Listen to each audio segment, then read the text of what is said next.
जय हिंद, जय भारत सभी दोस्तों को। तो कैसे हैं आप सब? मैं आशा करती हूँ कि आप सभी बहुत अच्छे होंगे और अपने आने वाले एग्ज़ाम की तैयारियों में बहुत अच्छे से लगे हुए होंगे।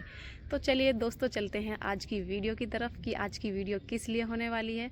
तो दोस्तों, जैसा कि आप सबको पता ही है कि एसएससी ने अभी कुछ टाइम पहले अपना कैलेंडर जारी किया था कि एसएससी के थ्रू कौन कौन सी वैकेंसी आने वाली हैं। तो दोस्तों, उसमें एक वैकेंसी आपने देखी होगी, Delhi police head constable ministerial की। तो मैं आपके लिए ये वीडियो लेकर आ गई हूँ इस वैकेंसी की फुल इन्फॉर्मेशन लेकर कि इसका सिलेक्शन प्रोसेस क्या क्या होता है और इसका बेसिक पे क्या है, इसका लेवल क्या है और इसे कौन कौन फिल कर सकता है। ठीक है दोस्तों, चलिए चलते हैं अपनी वीडियो की तरफ। तो दोस्तों, सबसे पहले मैं बता दूं, ये जो Delhi police head constable ministerial की वैकेंसी आई है, इसके फॉर्म कब से ऑनलाइन होंगे और कब तक होंगे और इसका एग्ज़ाम कब होगा। तो दोस्तों, इस वैकेंसी के जो ऑनलाइन फॉर्म स्टार्ट हो जाएंगे वो होंगे 7 अक्टूबर से, और जो क्लोजिंग डेट होगी ऑनलाइन फॉर्म को फिल करने की वो होगी 6 नवंबर। ठीक है दोस्तों, फिर उसके बाद जो एग्ज़ाम होगा वो एग्ज़ाम होगा हमारा दिसंबर से जनवरी के मंथ में। आपको ये एग्ज़ाम देखने के लिए मिल जाएगा।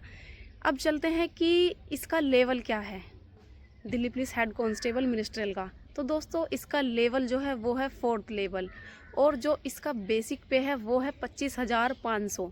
तो दोस्तों देखिए, अब आपको जो इसकी ट्रेनिंग के बाद फर्स्ट सैलरी मिलेगी वो आपको 50K के प्लस मिलेगी।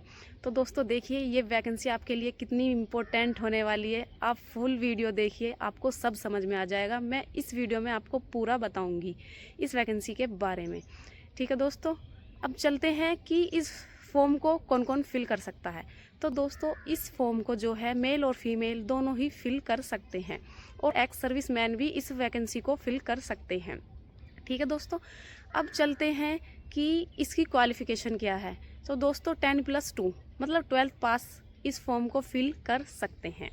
अब चलते हैं इसके सिलेक्शन प्रोसेस की तरफ कि इसमें क्या क्या होता है और लास्ट तक। ठीक है दोस्तों, सबसे पहले मैं आपको बता दूं, इसका होगा CBE मतलब कंप्यूटर बेस्ड एग्ज़ाम, जो कि ऑनलाइन होता है और एसएससी करवाती है इस एग्ज़ाम को। ठीक है दोस्तों, फिर उसके बाद जो होता है फिज़िकल जो होता है इसका करवाती है दिल्ली पुलिस। फिर फिज़िकल के बाद जो होता है इसका होता है टाइपिंग टेस्ट भी इसका दिल्ली पुलिस ही करवाती है। टाइपिंग टेस्ट के बाद होता है इसका CFT कंप्यूटर फॉर्मेटिंग टेस्ट, जो कि वो भी दिल्ली पुलिस ही करवाती है। फिर चलते हैं मेडिकल की तरफ। फिर होता है इसका मेडिकल, और मेडिकल के बाद आ जाती है इसकी फाइनल मेरिट। ठीक है दोस्तों, अब चलते हैं कि सबसे पहले इसकी ट्रेनिंग कितने मंथ की है। तो दोस्तों, सबसे अच्छी बात यह है कि इसकी ट्रेनिंग जो है वो है कुल 3 महीने की। कांस्टेबल की ट्रेनिंग भी 10 महीने की है, जिसमें 10 महीने में जो है हमें पूरा 1 साल हो जाता है। जैसा कि अब आप मुझे ही देख रहे होंगे, हमारे 10 मंथ कंप्लीट हो जाएंगे, मार्च अप्रैल में कंप्लीट होंगे, और बोल रहे हैं हमारी POP की मई में होगी, जून में होगी, अभी कुछ नहीं पता है। जैसे कि आपने देखा भी होगा, 123 बैच चल रहा है दिल्ली पुलिस कांस्टेबल का, उनकी POP मार्च में कर दी गई है, जबकि उनकी POP होनी थी जनवरी में। ठीक दोस्तों, मैंने इतना आपको बता दिया। अब चलते हैं एज की तरफ।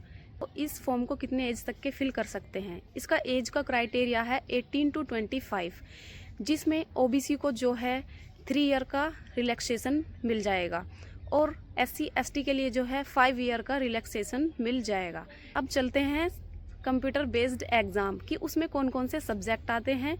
तो दोस्तों चलिए चलते हैं एग्ज़ाम की तरफ। सबसे पहले उसमें आता है जनरल अवेयरनेस, जो कि आती है 20 मार्क्स की। ठीक है दोस्तों, फिर आता है उसमें मैथमेटिक्स, जो कि आता है 20 मार्क्स का।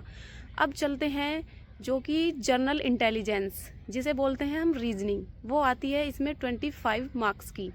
अब चलते हैं इंग्लिश की तरफ। इंग्लिश भी इसमें 25 मार्क्स की है, जो कि है बेसिक नॉलेज। ठीक है दोस्तों, अब चलते हैं कंप्यूटर की तरफ। कंप्यूटर आता है इसमें 10 मार्क्स का, टोटल हो गए 100 मार्क्स। ठीक है दोस्तों, और इसमें सबसे बड़ी बात यह है कि सब में तो होती है 1/4 की निगेटिव मार्किंग, तो दोस्तों इसमें है 1/2 की निगेटिव मार्किंग। तो आपको एग्ज़ाम की तैयारी बहुत अच्छे से करके जानी है। आपको गलत क्वेश्चन करके ही नहीं आने हैं।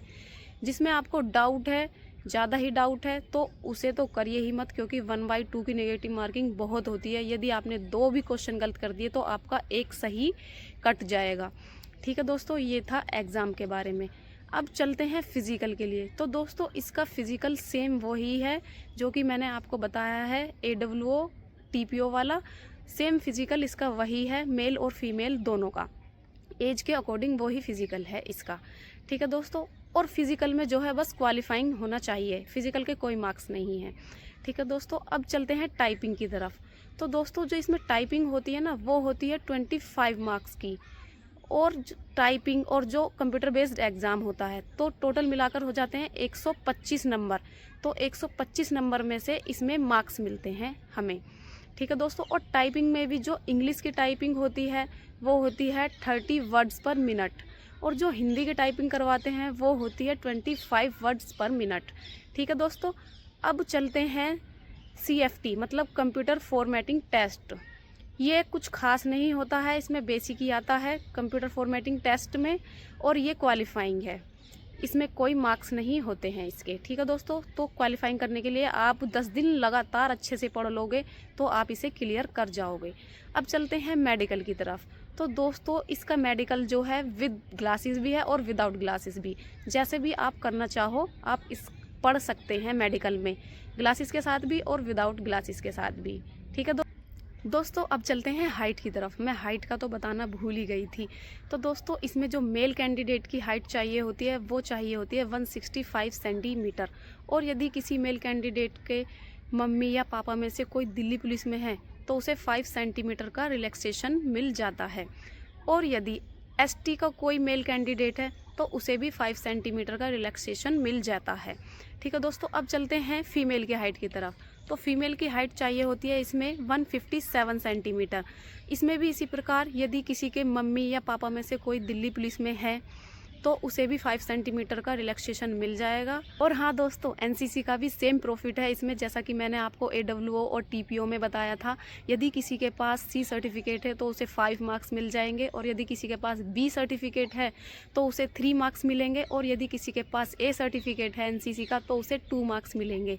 ठीक है दोस्तों, अब आप इस वीडियो को अच्छे से देख लीजिए, आपके लिए बहुत ज़रूरी होने वाली है, क्योंकि आप भी जानते हैं कि दिल्ली पुलिस में वैकेंसी हर साल नहीं निकलती हैं, कभी 2 साल लग जाते हैं, कभी 3 साल। दोस्तों मिलते रहेंगे इसी प्रकार की वीडियो में, तब तक आप अपना और अपने परिवार का ध्यान रखिए और अपने एग्ज़ाम की तैयारियों में बहुत अच्छे से लगे रहें, जिससे कि आप भी इसी साल वर्दी पाने का सपना पूरा कर सकें और अपने घर वालों का भी सपना पूरा कर सकें। ठीक है दोस्तों, और हाँ दोस्तों, चैनल को सब्सक्राइब, लाइक, कमेंट, शेयर करना ना भूलें। जैसे ज़्यादा प्यार अपना मेरे YouTube चैनल पर भी दिखाएं।